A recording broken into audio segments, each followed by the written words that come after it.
both. Glad to be back, Pete. Hi, Pete. Nice to be back. Kyle, we've done this before.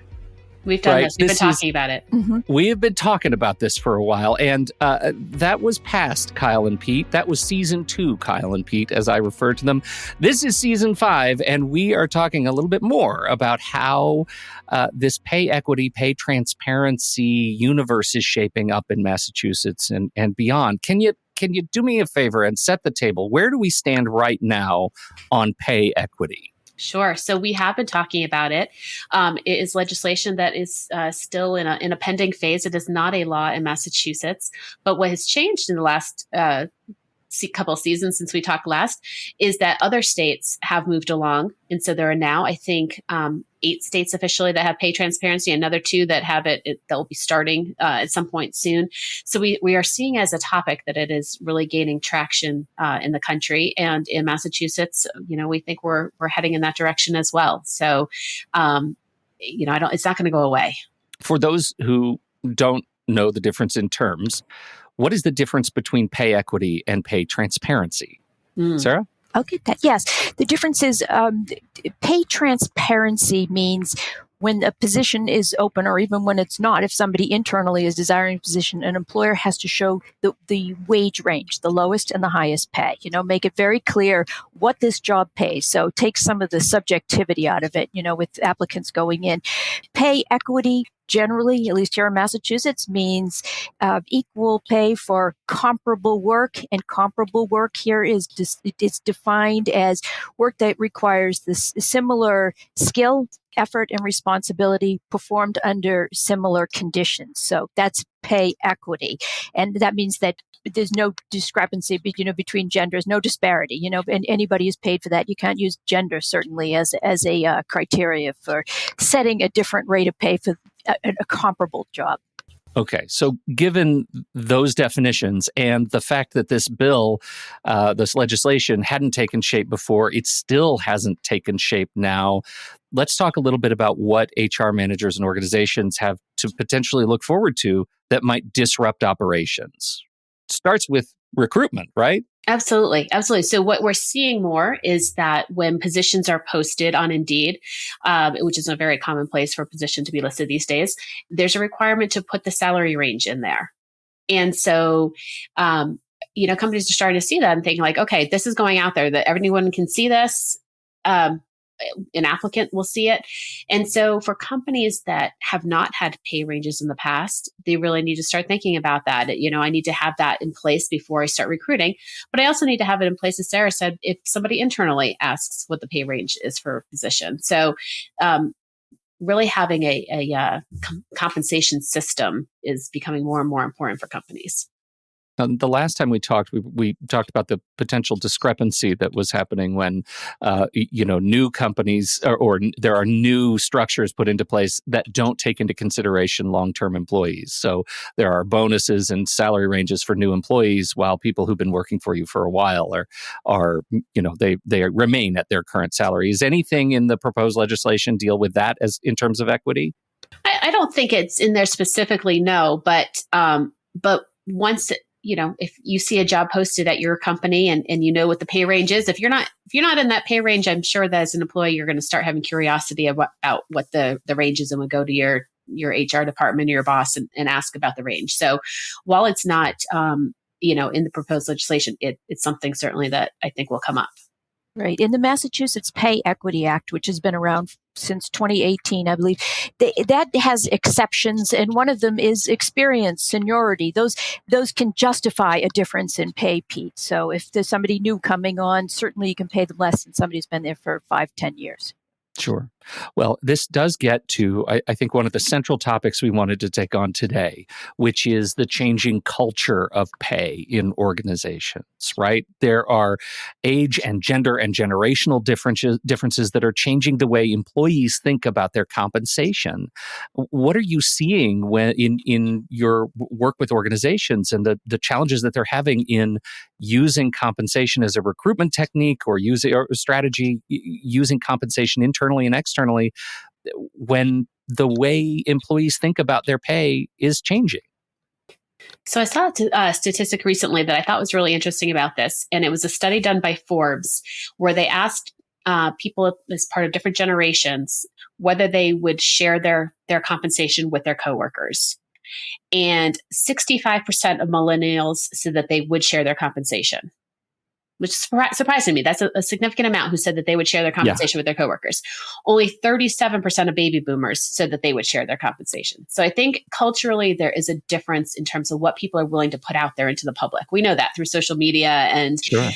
So younger generations are more likely to put that information out there. But the second part of the study said that millennials were also more likely to lie about their compensation. What? So what's interesting to me about that is if younger generations are sharing the information, but maybe they're not sharing accurate information, what does that do around the compensation discussion and in the feeling in the workplace? So I think the idea of having pay transparency and having ranges that everybody knows about will maybe help some of that come into line a little bit more. You have to wonder if that's going to make people feel more hesitant to share their compensation, or if HR managers, hiring managers are going to have to say, you're going to be paid this, but when you lie about it, make sure you say this. Yeah. So that's sort of a job. I mean, I am when I say the little hairs stand up in the back of your neck, that's kind of me. I was raised in an era where you just don't talk about how much money you make. You're both nodding your heads. Yeah. Like it feels completely weird to me that we're having this conversation because it's just so far from the norm. Are there other, issues around transparency that we're seeing at work and how employees are handling their pay besides just the generational statistic you mentioned? I think we're seeing it in gender as well, and I think this is cultural norms where without pay transparency, there have been studies that have shown that employees in general maybe are afraid to ask about compensation because they don't want to appear ungrateful. But women, more specifically, don't ask about it because either lacking confidence, they don't want to be viewed as being too aggressive, or they very often prioritize the needs of others and think, I'll just take what I have and be happy about it. And so I think without, again, having that pay transparency, I think that's where we've seen some of that disproportionate pay between men and women. I think, too, people come in pretty well armed. This information is more readily available, what this job pays in this area. And that's going to be another piece if the legislation we were talking, the wage transparency, that passes, then employers of a certain size, the number hasn't yet been hammered out, but probably 100 or more employees, there will be data published, what these jobs pay in different parts of Massachusetts. But that information is out there. You can go on a lot of websites and find some good data on what this job should pay. So people are better informed, I'd say, than they were when we were looking for jobs a while ago. The gender issue is, I think, an interesting one, particularly because we've had pay equity on the books for 6 years or more, and so it feels like that, in addition to transparency, the social media aspect, like we are arming employees for a different kind of discussion. Are you hearing anything about the sort of the DEI aspect, LGBTQ plus IA plus, the race beyond gender issues in pay equity, pay transparency at work? I'll give you another term to throw into the mix is the wage gap or pay gap. Mm-hmm. And that is the difference if you took all the pay for all men and the pay for all women. What's the gap? And the Boston Women's Workforce Council does a great survey of this every year. And currently it's 21 cents is the difference in terms of what men get paid versus what women get paid. And it's even larger discrepancy for Black women. And so what we're seeing, and when we look at that type of gap, is that it also means that there are fewer women and fewer minority women in higher level positions in organizations. Right. And so, anything we can do to try to continue to chip away at these gaps and arm people with that information so that they can really take a look at, what's holding people back in the workplace from not only advancing in pay, but advancing in position is really important. How do you guide employees to have those conversations more competently. And I'm thinking about our HR managers who are here listening to this show, right? HR pros listening to this. How do you help? I mean, in the spirit of helping their people grow, how do you help them have conversations that are challenging in this way, right? We talk about organizational barriers. We talk about the discomfort of challenging the wage gap. Again, you mentioned specifically not wanting to feel like you're too, bossy or ungrateful, right? Those are the kinds of things we want to help people move beyond in these conversations. How do you consult them to start those conversations more authentically? I think transparency within an organization is a good start to it, and employers can conduct pay audits and give at least some of the results to the employees, show what their goals are, saying, here's where we are, here's what our goal is, just to make it, you sort of open the discussion. I think that would go a long way to making employees feel more comfortable and, taking this on, and bringing it up. Yeah, I mean, I agree. I think rather than putting the onus on the individual or the employee, I'd like to focus on the HR person or the executives in an organization to establish that culture of transparency. I think it benefits everybody by having these discussions, in the sense that, if you have an opening for a position and you let everybody know what the pay range is, you're only going to get people applying who are open to that pay range. So it's going to save everybody time, that, we're all on the same page. We know what the pay is going to be. Don't apply if this isn't what you're looking for. I do think that the companies should have some flexibility within those ranges, meaning, again, to the point, a range is a range. There's going to be some people in the lower end of the range and some people in the higher end of the range. And so everybody's not going to get the same pay. But really, if the company thinks about it proactively and they have a really good system in place of how they make those decisions, then if an employee comes to them with a question, they'll feel like they're in a good place to say, based off of your years of experience or your education or your, skill set or whatever it might be, this is where you fall within the range. But that everybody else doing that job is not going to be significantly being paid more or less than where you're at. You mentioned Indeed earlier, and the last time I remember we talked specifically about what some of these platforms were doing. If companies, if hiring managers weren't putting in the salary range, they were using the algorithm to say, here's what somebody in this market is going to be making. And are we seeing that come into fore? Is that I feel like that might be contributing to salary misinformation across industries if you're not on top of it. Is that happening? That is happening. It will put in a range and say, based off of this area, this is what we think this position is. The other thing is there's all sorts of other sites out there. There's Glassdoor, where people can rate companies and they can include that type of information. There are salary surveys that are self-reported, meaning they're it's not the organization reporting the data, the individuals are.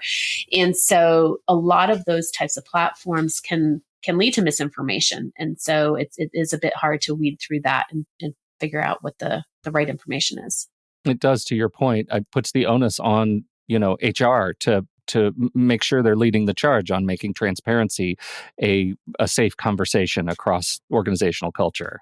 Yeah, absolutely. So let's talk a little bit about the coming challenges and considerations in the potentially the new world. How do we start? 8 a.m. day one. The good news is that if this gets passed in Massachusetts, there will be an implementation period, right? So day one, we'll have a little bit of warning time before we get to that. So that's the good news.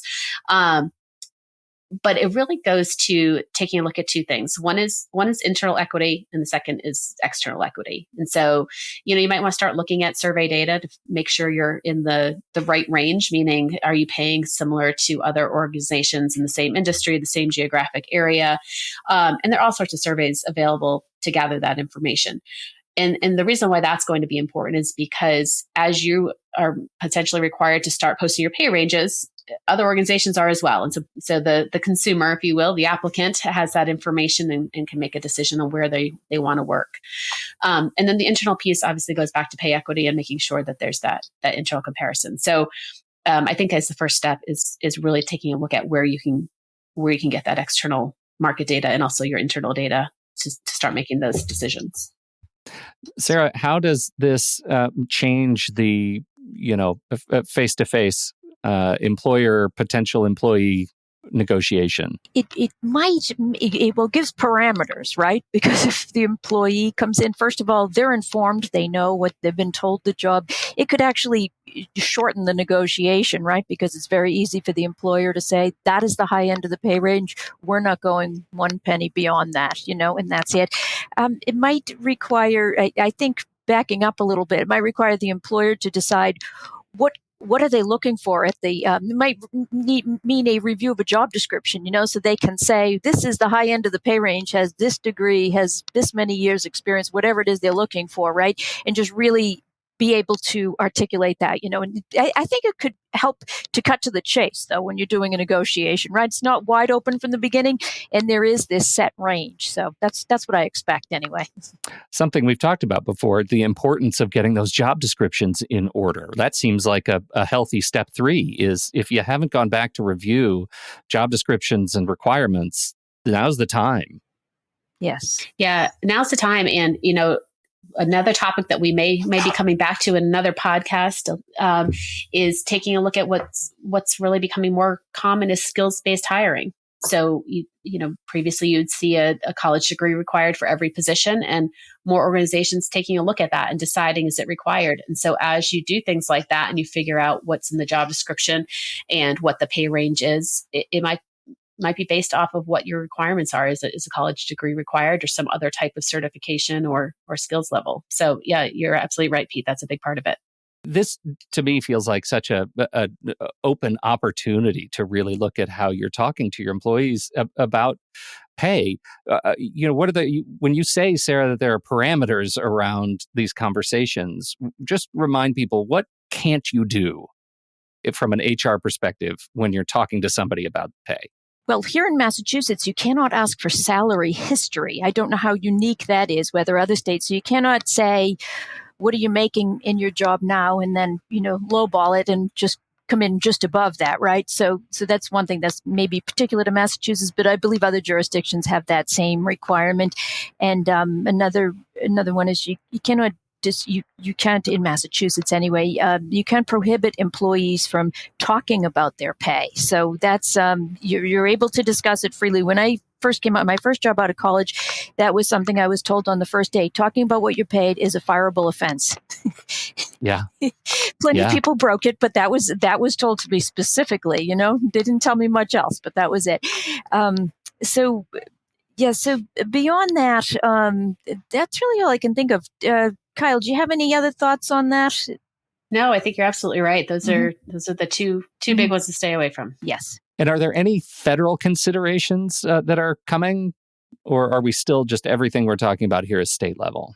Everything from pay transparency, we're talking about state level, but the important thing is, again, is that as more and more states gain traction, if you have employees or locations in several states, you're really going to want to take a look at them, because there are some different rules around pay transparency depending on the state. A lot of them kind of follow the same premise, but there are some different penalties and different reporting requirements depending on the size of the company. So if as more and more companies seem to be having remote employees or having locations spread out through the country, take a look at what the state law is in the states where you operate.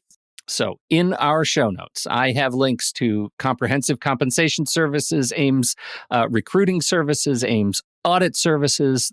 You can learn more about all of the things that AIM HR Solutions can offer you to get your head and your operations around the coming changes to pay transparency, pay equity in the state of Massachusetts, and clearly beyond.